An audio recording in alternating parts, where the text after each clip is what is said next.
What's up mga guys? Good morning!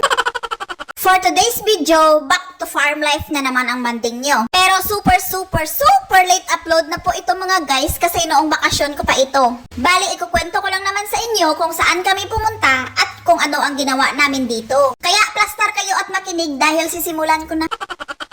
Alright, since malayo ang bahay namin sa farm na pupuntahan namin, ay dumaan kami sa dalawang tulay. Natural ang unang tulay na lagpasan na namin, no? Kung hindi nyo nakita, abay mahinang marites pala kayo. At dito naman po ang pangalawang tulay na dadaanan namin. At hindi lang po ito basta-bastang tulay. Dahil ito po ang tulay na kumukonekta sa dalawang bayan sa lungsod ng Iloilo. Ang bayan ng Igbaras at bayan ng Tubungan. Dahil nasa boundary na po kami at isang ilog lang ang pagitan. At yan po ang tinatawag nila na Kalawatan River or Kipot ng Mantangon. Pero hindi ko na po obligasyong i-explain pa sa inyo kung bakit Kipot ng Mantangon ang tawag ng mga tao dyan, ha? Yan lang din po kasi ang nakalakihan ko, kaya ginaya ko na lang din. Bali, madami pa namang way para makakatawid kami doon sa farm, pero tulay pa rin naman ang dadaanan, kaya dito na lang din kami dumaan. Bali, dito lang kasi banda ang medyo malapit-lapit na way para makakarating doon ng mabilis sa farm kung saan nagtatrabaho ang aking kapatid. Kaya dito na lang rin sila gumawa ng tulay kahit medyo may kahirapan ng very light. Kitang-kita nyo naman yan mga guys kung gaano kahirap gawin ang tulay na yan. Ilang piraso ng kawayan ang nagamit dyan. At alam nyo ba na medyo malayo-layo pa ang pinanggalingan ng kawayan bago makarating dyan. Kaya saludo talaga ako sa mga taong nagkawang-gawa para gawin ang tulay na yan.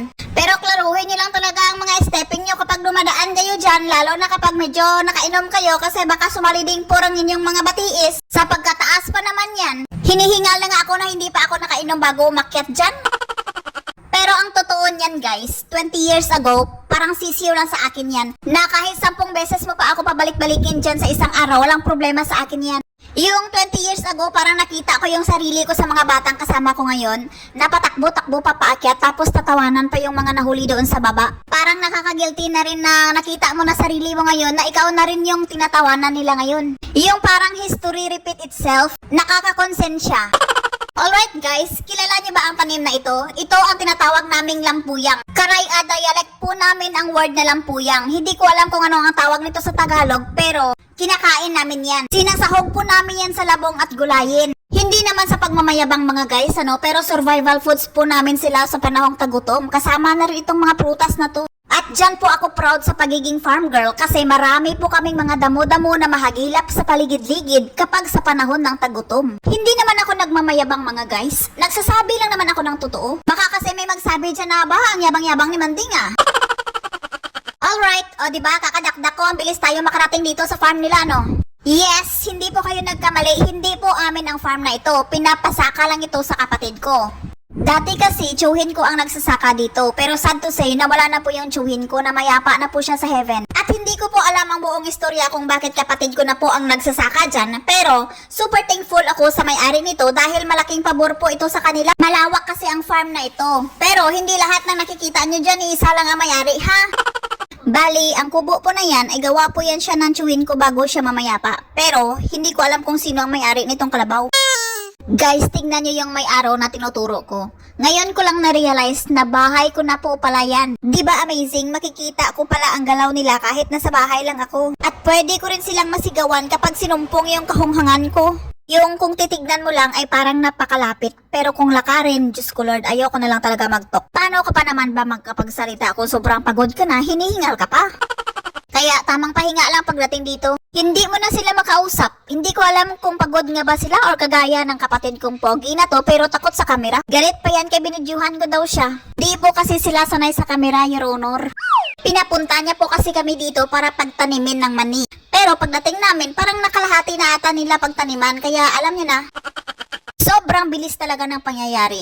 Yung pag-alis pa lang nila sa bahay, napaka-excited nila. Lahat talaga sila may mga bit-bit na paglalagyan ng binhi kasi magtatanim daw talaga sila ng mani. Pero pagdating doon sa taniman, hindi na nila alam ang mga gagawin nila, Your Honor, kaya nagsilaruan na lang sila. Diba amazing? Ganito kasarap ang pamumuhay namin sa farm. Yung kakatapos mo lang kumain ng kanin, tapos nangahagilap ka na naman ng mga prutas na kakainin mo na naman uli.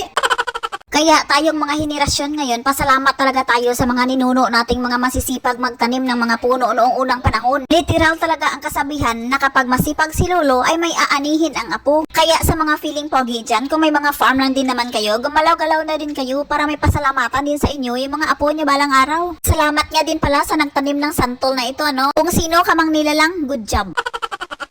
So ayun na nga mga guys, dahil tapos na nga ang aming pakay dito, nakakain na rin kami ng masarap-sarap na manok. Ano pa nga ba ang gagawin namin dahil papalapit ng maghasik ang kadiliman at medyo malayo pa ang uuwian namin? Uuwi na po kami, Your Honor. Pero yung kapatid ko, maiwan lang daw muna sila kasi tamad sila umuwi. Diyan din naman kasi sila minsan natutulog eh. So as you can see kung gaano kami kadami pero mga wala naman talaga kaming silbi. Parang pumunta lang ata kami dito para gumala at magingay. Pero hindi naman nagreklamo yung mga nagpakain sa amin. Tuwang-tuwa pa nga sila. Ganyan kaming mga nakatira sa farm. Kapag pumasyal ka sa bahay namin, papakainin ka namin kahit wala kang dala at wala kang silbi. Tuwang-tuwa pa nga kami niyan kapag nakapasyal ka eh. Anyway, maganda talaga manirahan dito sa farm mga guys. Basta masipag ka lang at marunong dumiskarte kung paano makaka-income. Kahit pambili man lang ng asin na pansahog sa mga gulay-gulay na lulutuin mo. Basta ang pinaka-importante talaga kapag nasa farm ka ay may source kayo ng tubig. Lahat kasi ng diskarte sa farm ay pwede mong magawa kung bastante kayo sa tubig. Yung kahit El Nino, hindi siya nawawala.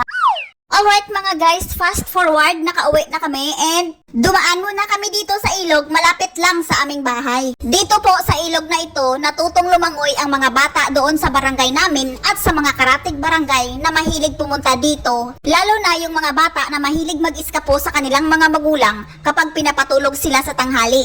At marami din ang mga taong dumadayo sa ilog na to mula sa iba't ibang lugar tuwing Kwaresma o di kaya yung mga bakasyon. Maganda po ang ilog na ito dahil marami po siyang mini swimming pool. Meron din po siyang falls at meron din po siyang mini cave. Kaso hindi na po ako pumasok doon sa kuweba-kuweba niya para may thrill kapag pumunta kayo dito. Alam niyo ba na parang ang ilog na rin to ang bumubuhay sa amin? Dahil kapag wala kaming pambiling ulam, namumulot ng suso yung nanay ko dito. Minsan, nanunuyod din ng mga isda ang tatay ko dito. At kapag sinipag naman kami sa gabi, ay nang iilaw kami ng mga palaka dito. At marami pang ibang mga exotic foods ang nakukuha namin sa ilog na to para ulamin. At dito rin po kami naglalaba at naliligo sa tuwing tagtuyo. Ilang metro lang naman kasi ang layo nito sa bahay namin. Siguro mga 30 to 50 meters or 50 to 100 meters. Basta malapit lang po talaga siya sa bahay namin. So ayun mga guys, eksakto naman harvest na yung mais ng tatay ko bago ko ma-post ang video na to, ano? Alright, maraming salamat talaga sa lahat ng mga nagtsatsaga na manood palagi, no? So, don't forget to follow, like, and share my videos. Thank you!